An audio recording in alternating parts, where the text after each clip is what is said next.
What's going on, guys? We are back with another video, and today's video we're going to be talking about a topic that has been highly requested amongst you guys in the comment section of the YouTube videos and in our DMs on social media, and that is, what overlanding gear do we recommend and what overlanding gear do we take on all our trips? So we're going to be deep diving into that. Based on our 4 years of experience doing this, we've had a lot of trial and error with different gear, and today we're going to show you what we take on our trip. So for all the gear I'm going to be going over, I'm going to be separating into two separate categories. We're going to have the got to have category and the nice to have category. So basically, got to have is a piece of gear that is essential for every single camping trip, and it's a must have. And then the nice to have is going to be any camping gear that is not necessarily needed, but will make your camping experience a lot more enjoyable. All the gear we're going to be going over is going to be linked in the description below. Please, if you're thinking about buying any of the gear, make sure to use those links down below in the description, as they are affiliate links and help support the channel. So let's get started. All right, going into our first piece of equipment, and that is power.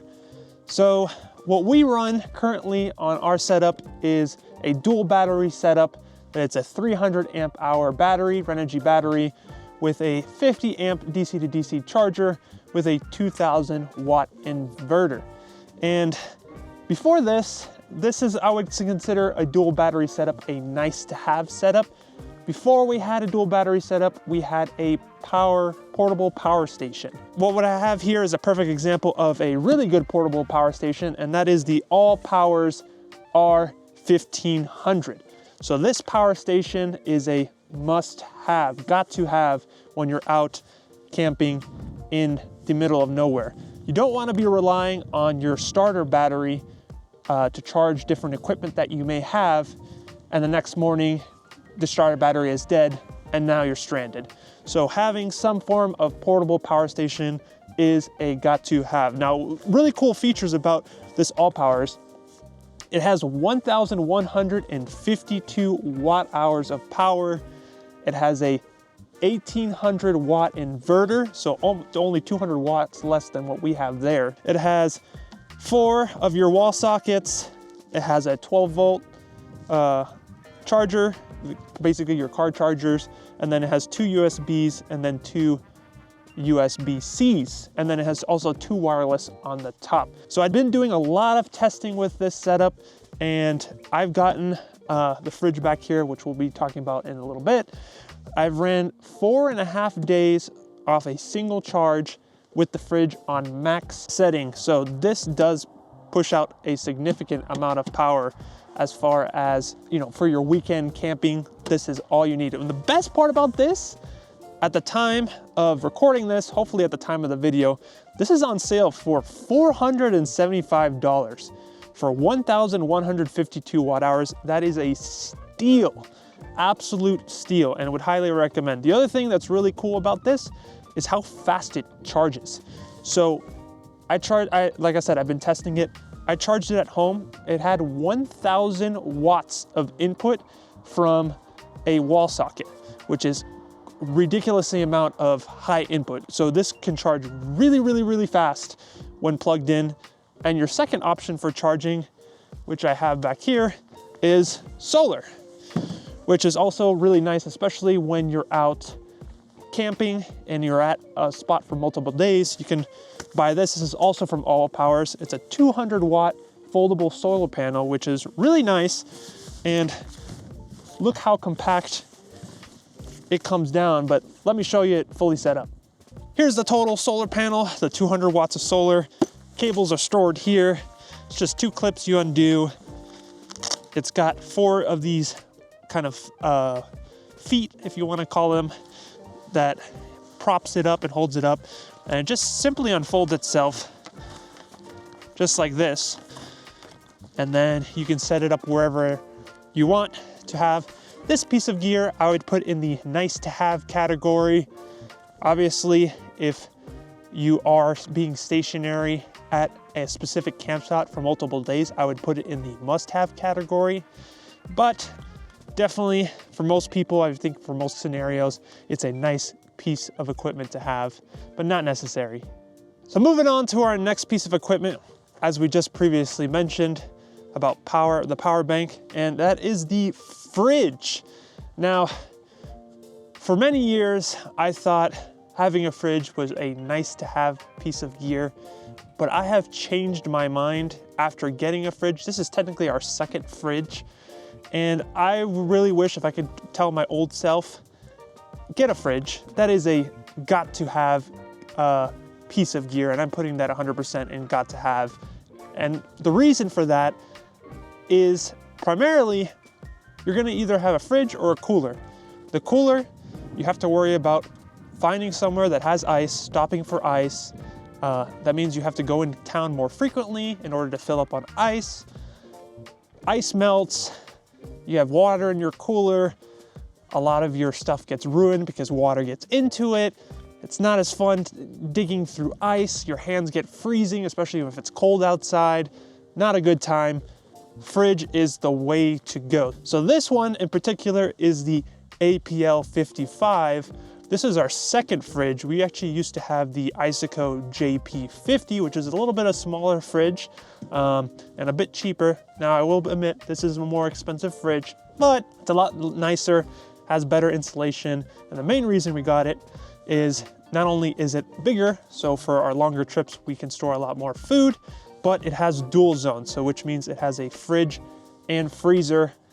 Another really, this would I would put in the nice to have, but we recently got the Isoco fridge slide, but it is really nice to have.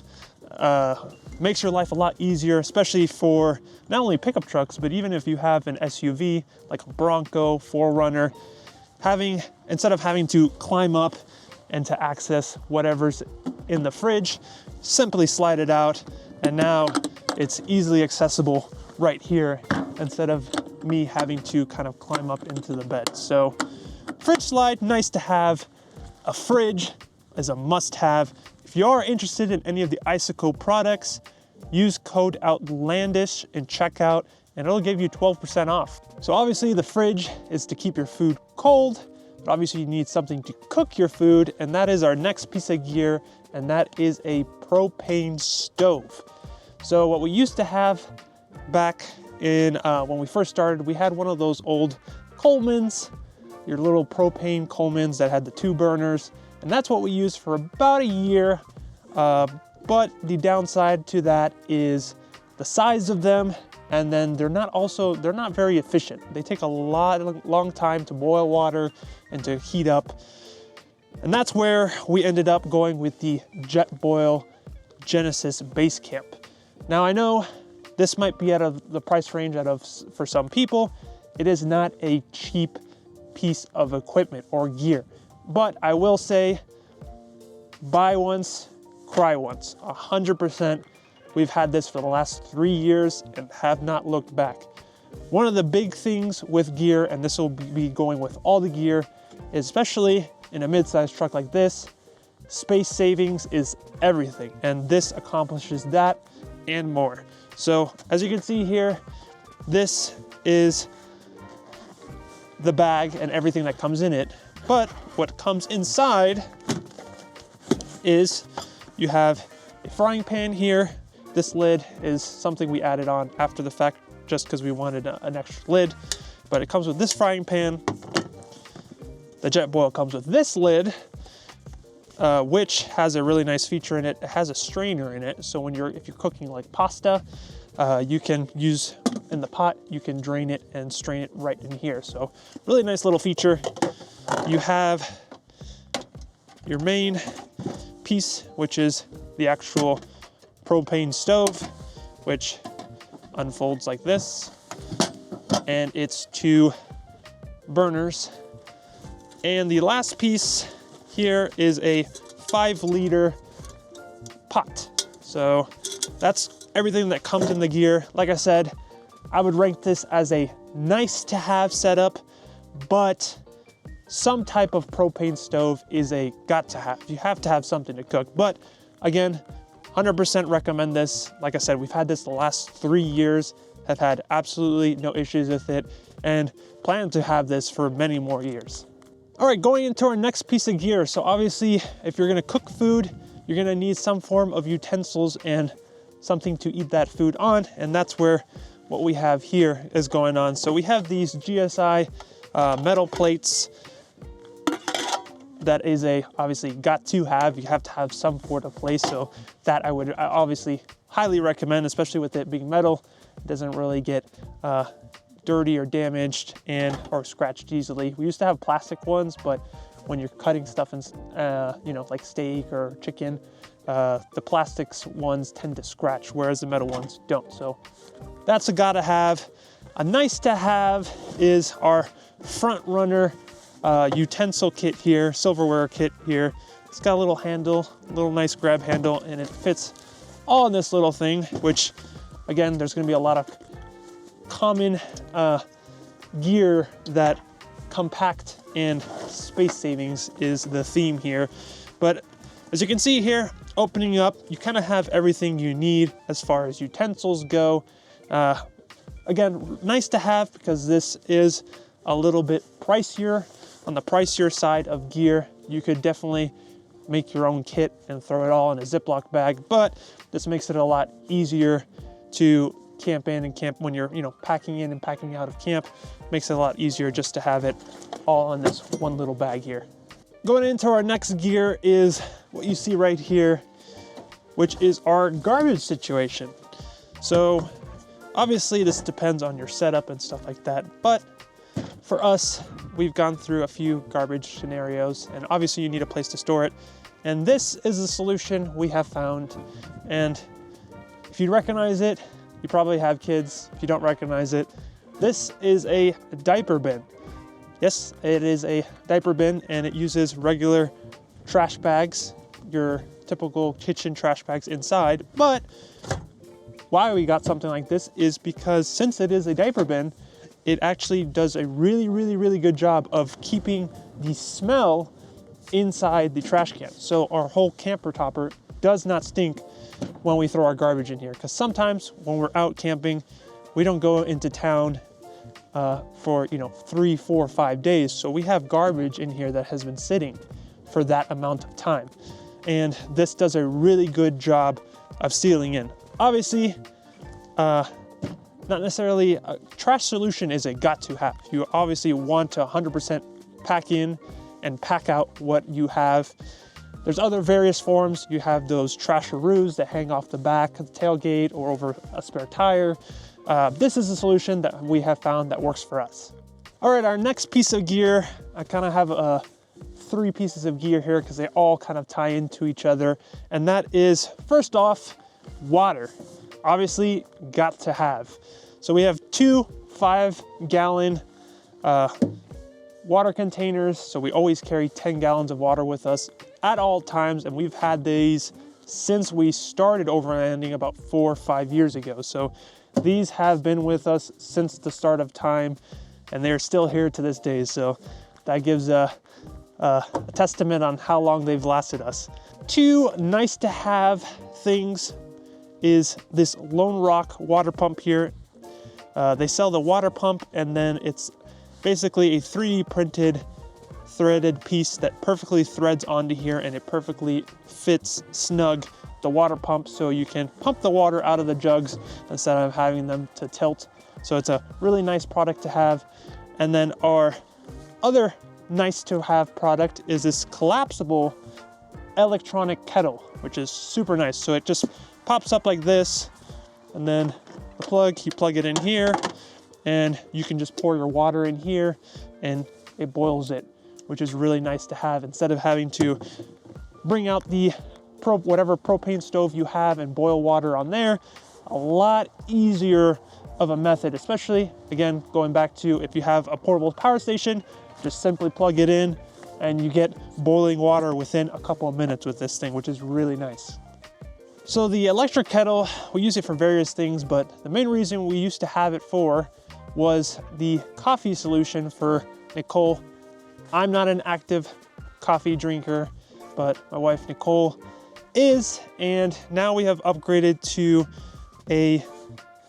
actual coffee machine. It's actually pretty small and compact, and that's what we use, what she uses for her coffee in the mornings. But what we used to do is there's a bunch of different solutions that you could have. Obviously, you have your French presses. You also have what we used to do, which is probably the most compact solution out of them all, is they have coffee in almost like, they're coffee bags. Think of a tea bag, but with coffee in it. And we used to boil the water with the electric kettle, pour it in, and then you drop that coffee bag in the boiling water, and that's how you get your coffee. So there's various forms on how you can get your coffee out at camp. This is what we have now. Obviously, this is a nice to have situation. Obviously, if you're addicted to coffee, it's going to be a got to have, one of the solutions I just provided to you, but those are kind of your big three solutions that you can have. Our next piece of equipment we're going to be talking about is showering. Now, this is going to be nice to have. You don't necessarily need all this. You could just get away with using some dude wipes to wipe yourself down. But I will say, after having this, there's nothing like taking a nice hot shower out in the middle of nowhere. So our previous setup, we actually had a Jolka, which is a propane water heater. The problem with that we found was it was bulky, and even more so, the amount of water it would waste was ridiculous. Where our new solution is the geyser shower system that we've had now going on 2 years, and it's been fantastic.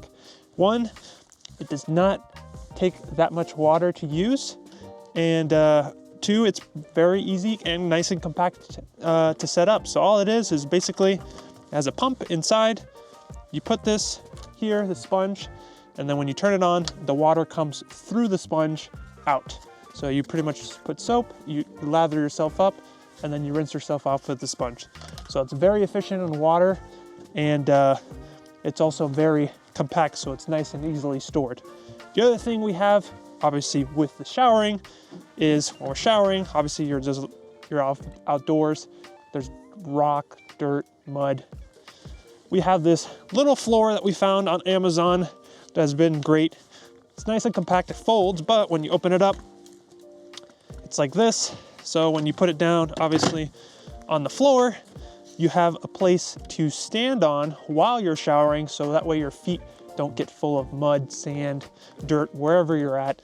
You don't get all of that. So nice little thing to have with the shower. And then the last piece of equipment that goes along with the showering is a shower tent.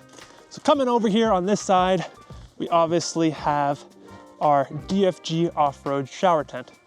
Again, another nice to have equipment. For many years, we had those little foldable $20 shower tents that work just fine. They are a little bit of pain to set up and tear down, and they also aren't the most sturdy. Most of the time, 9 out of 10 times, as long as it's not too cold, you could probably, especially if you're out in the middle of nowhere by yourself, you can just take a shower out in nature. But this is really nice to have, especially if it's cold and a little bit windy outside. This shelters you from the wind. I'm not gonna take it apart now as far as dropping it down and stuff, but basically you unzip this, it's 2 poles that open up and it drops in. It sets up within 10 seconds. It's really nice to have. Next piece of equipment are mounted to the side of the truck here, and that is our OVS 270 awning that we have here, which is in the nice to have category. Not gonna open this up either, but basically the awning goes around and opens up just like that, providing you nice shade when it's nice and hot outside. Next piece of equipment, which is also on this side of the truck, is the propane tank, which I would say is a got to have.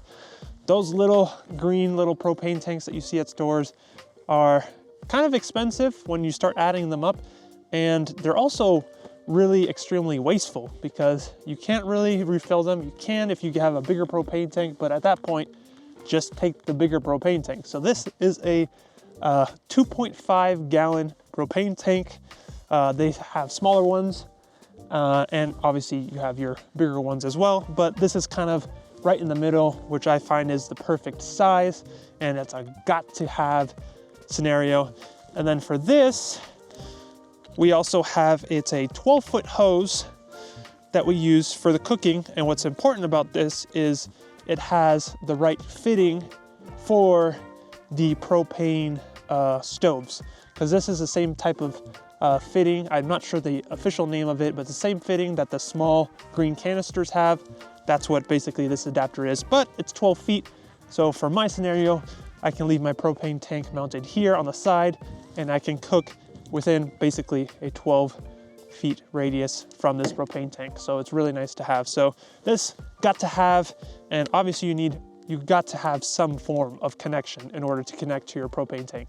Just speaking of propane, I have one more item of gear that we have that uses propane, and that is our propane firebox. And this is from Lavabox. This thing is awesome. We've had it, as you can see, it's showing its age. We've had it about 3 years now. And what's really cool about this is obviously we're already carrying propane for cooking. Might as well use it for fire as well. Don't get me wrong, I love me a good wood fire. The smell of the wood fire and the crackling, you cannot beat and you cannot match it with a propane fire. But the problem with wood fires is, the biggest issue is carrying all that firewood takes up a lot of space. And the second biggest issue is a lot of places when you go, depending on the time of year, a lot of places have fire bans, and it's specifically wood fires. Propane fire pits, majority of the places, obviously check your local rules and regulations, are allowed. Typically the biggest rule against them is they need to be elevated off the ground, which this does have. It has this nice little stand here, and it raises it off the ground, so that way it's in compliance with a lot of fire ban areas. And what's really cool about this stand as well, it also functions as a grill. So once you collapse these legs here, you can see it has these little slots. I'm not going to open the fire pit, but it sits just like this on top, and it has the grates, so you can also use this as a grill as well. So it's a really cool feature. Again, nice to have product, but you can see we've had this for quite a while, so it's a good product to have. Going into our next couple pieces of gear behind me, and it's how to stay warm when out camping. So first off, we're gonna start off with what we use when it's not freezing cold outside, but basically up to the low 40s, and that is a wool blanket. This is a got to have piece of gear. So we used to have sleeping bags, but the problem with sleeping bags is in order to actually keep yourself warm, they get pretty bulky unless you're spending several $100s on a sleeping bag, which is kind of ridiculous for a sleeping bag.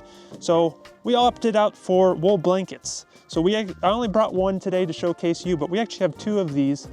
And with 2 of them, this will keep us warm in casual clothes to about the low 40s. So for most of your camping trips, this is a got to have. Moving on to when it drops into the 30s, and that's what we have this guy for. This is our diesel heater. This is our new diesel heater. We had one before, but we got this one because it's a little bit smaller and compact, but they're all about the same. We used to have one of the ones on Amazon, I think it was $100. And this is a nice to have product, but if you're consistently camping in colder weather, this is a got to have. Not waking up freezing is huge with a diesel heater, and they are so efficient and really affordable for what they are. Highly, highly recommend a diesel heater. On the flip side, when you're camping in slightly warmer weather, a nice little product that we have is this little electric fan, and it'll last all night. It has different modes, different high to low setting, and it also has a built-in light in it.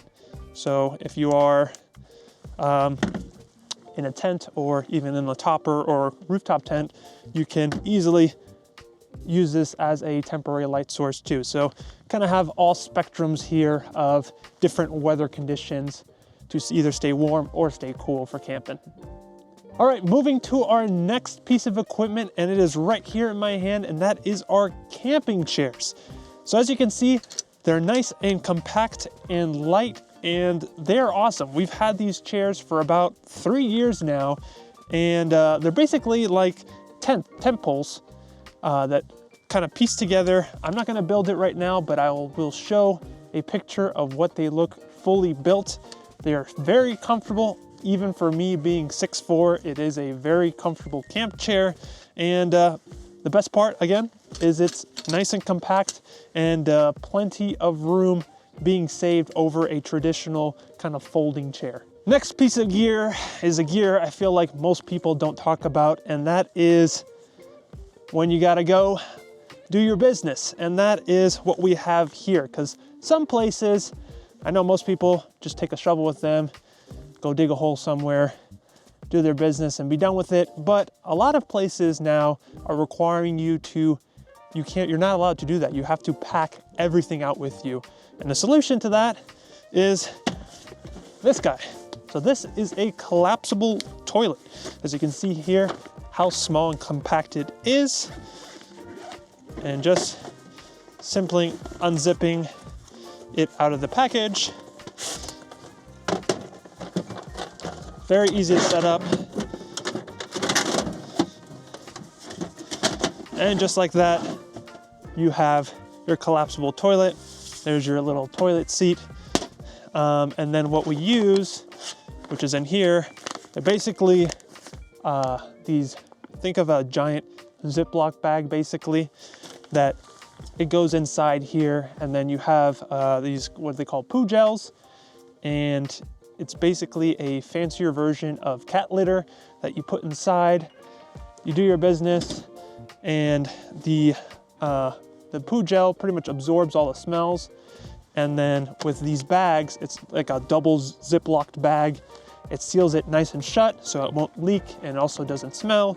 And that way you're able to pack out what you brought in for a lot of places, such as, for example, Canyonlands is one of those places that you have to do. You have to pack in and pack out all your waste. Coming towards the end of our gear here, we have our headlamps that we've used literally since the start of camping. We've had these things for about almost 5 years now, and they are fantastic. They're super cheap, come in a 2-pack. They're chargeable via micro USB, and they have different modes. They have a spot, they have a spread, and they also even have a red, which is really nice. They last really good, and headlamps are really crucial, especially when you're walking around camp. Nice to see where you're going, you know, if you don't accidentally step on something. This is a got-to-have product. Last but not least is, obviously, depending on what your camping setup is, leveling blocks. If you're using a ground tent, this isn't going to apply to you. But if you have a rooftop tent and or a topper like we do, leveling blocks are a got-to-have. The reason I say that, obviously, most of the time when you pull up to camp to level yourselves out, and we've done it plenty of times, is you use rocks and stuff like that, logs, to kind of mount your tires on to get level. But there are occasional times where you pull up to camp and there is not a single big rock or single log in sight anywhere near the campsite. And that's where these come in handy to level yourself out. So we have a 6-pack. I believe they also come in a 10-pack, depending on how many you want. But I would say this is a got-to-have if you have a rooftop tent or a camper topper. Let me know, guys, if there's any other topics you would like me to cover. Leave a comment down below letting me know. Or if there's any other really cool gear you would want us to check out, leave a comment as well. If you liked the video, make sure to leave a like and subscribe for more content like this, and we'll see you guys in the next video.